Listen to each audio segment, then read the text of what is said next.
Hello, my name's Mark, and you're listening to The Real Radical Progressive.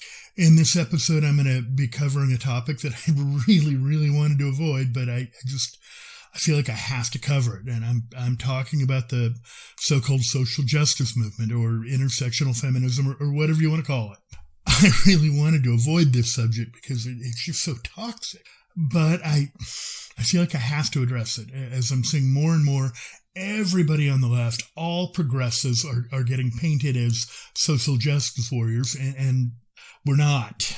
I'm definitely politically on the left. I'm also a self-described progressive. I in no way, however, endorse identity politics or neo-Marxist movements of any kind.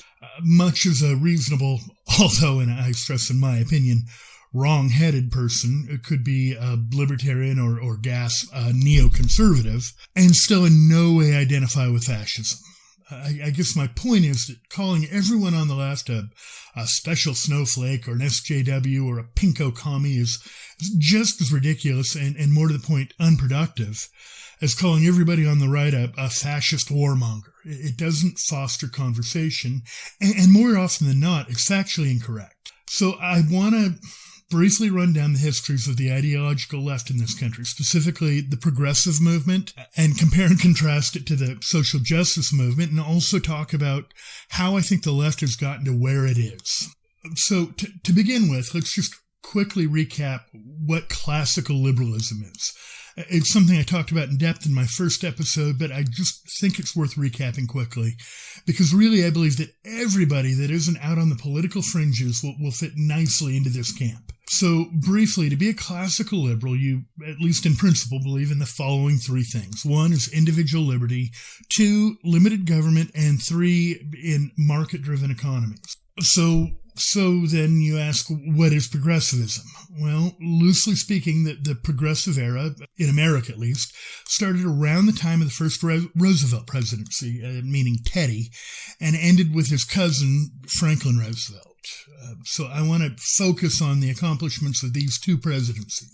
Teddy Roosevelt came into office at the end of the 19th century, a time when powerful trusts, we'd now call them corporations, more or less had a monopoly on all industry in this country. Roosevelt believed that Wall Street and the so-called industry titans were steering the country towards a revolution. The haves had it all, and the have-nots were hungry. It was a time when the extremely wealthy really did whatever they wanted. If docking pay helped the company's bottom line, then they did it. If you owned a railroad, the one whose construction was heavily subsidized by tax dollars, by the way, well, then why not raise the fares so high that the public could just barely afford it? It's not like they had any alternative. More than that, these so-called titans of industry thought themselves above and untouchable by their elected officials. As an aside, this is something that seems just eerily similar to where we are right now. Anyway, so using the Sherman Antitrust Act, which, though enacted in 1890, was really seen as a paper tiger before Roosevelt, Roosevelt broke up several of these trusts. Most notably, he broke up J.P. Morgan's monopoly on the railroads in the Northeast. This set the stage for a progressive era. Roosevelt's economic reform policies ran more or less as follows. As you see on the screen, diminish the power of trusts, but leave most intact, regulate private business, but not control it.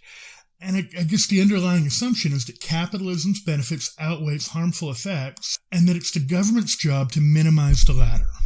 Franklin Roosevelt won his first presidential election during the Great Depression. What most conservatives won't give him any credit for is saving capitalism in America. It seems almost impossible to believe now, but, well, for instance, the IWW was a going concern at that point in our history. Much of the populace rightly saw that our capitalist market-driven economy was serving only the rich at the expense of everyone else.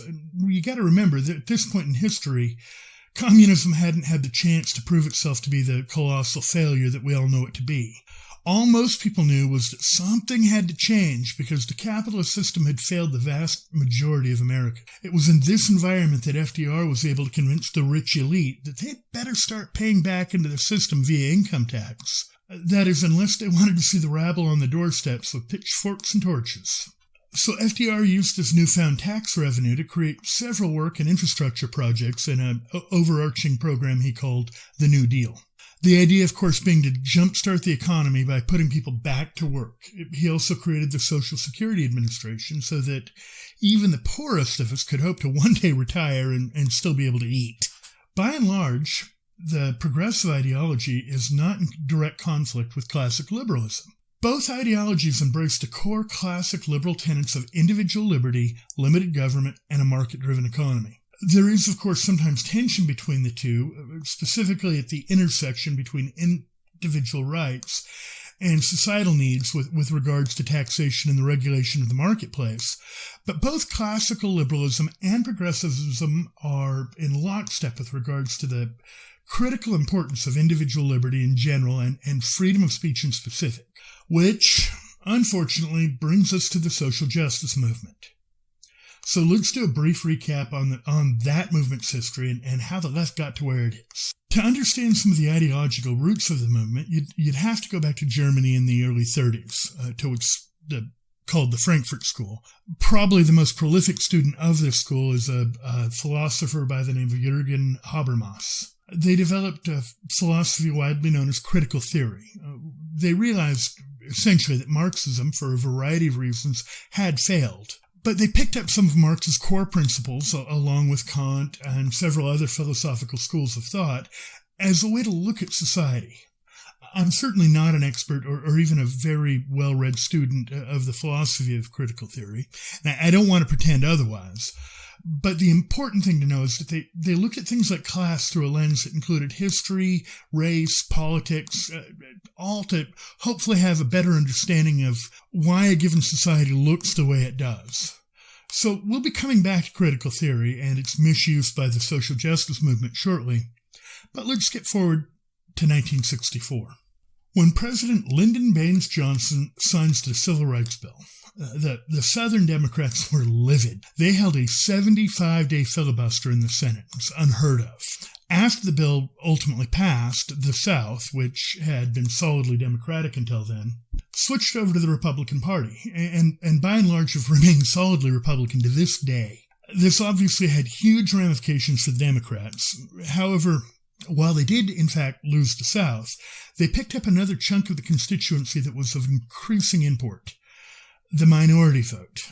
Many minorities, blacks in specific, had up until that point voted predominantly Republican for a variety of reasons. It was, after all, Lincoln, a Republican, that was responsible for ending slavery, whereas before the Civil Rights Act, the Democratic Party had been the party that supported segregation. In fact, President Wilson, a Democratic president from the early 20th century, actually during the Progressive Era, who was generally a forward-thinking progressive, was anything but when it came to race. Government facilities in Washington had long been desegregated, allowing blacks to hold federal jobs alongside their white co-workers. That is until Wilson took office. One of his first acts as president was to resegregate those facilities, not only setting civil rights back, but also denying blacks those employment opportunities. So obviously the effects of the Civil Rights Act on the modern political landscape cannot be overstated. This is the same era, by the way, in which second-wave feminism got its start. And from the beginning, the feminist movement and the civil rights movement were more or less joined at the hip. And before we go on, I must state for the record that I am not an anti-feminist, depending on what you mean by feminism. See, I'm old enough, although just barely, to remember how normal sexism was in our society. Moreover, I've heard the stories from my mother and women of her generation about just exactly how sexist things were. It wasn't all that long ago that it was considered perfectly normal to not hire a woman for a given job, not based on her qualifications or lack thereof, but simply because she was a woman. As an example, an anecdotal one, a friend of mine's mother told me about not being allowed to work in the computer lab at her university because the professor didn't think women were smart enough. Which is funny because she went on and retired, actually, as a regional sysadmin for a major government agency, and she was quite brilliant at it. So The feminist movement came along, in my opinion anyway, as a response to very real issues in society. Of course, women should be afforded the same rights as everybody else. Of course, a woman working the same job with the same expertise and performing at an equal level should be paid the same wage as her male counterparts. It's hard to believe now, looking back, that this was even an issue, but of course it was a real issue. The problem with saying that you're a feminist is that you could be saying that you believe in the egalitarian principles that I just discussed, or you could be saying that you buy into patriarchy theory and rape culture, etc., etc., etc. By way of example, this is Andrea Dworkin. She's considered a feminist scholar, and her work is to this day still core course material in university gender studies programs across the nation. She was a prolific writer, and if you Google her name, you'll see several quotes, like, quote, "Only when manhood is dead, and it will perish when ravaged femininity no longer sustains it. Only then will we know what it is to be free." Or, one of my favorites, quote, "I want to see a man beaten to a bloody pulp with a high heel shoved in his mouth, like an apple in the mouth of a pig," end quote.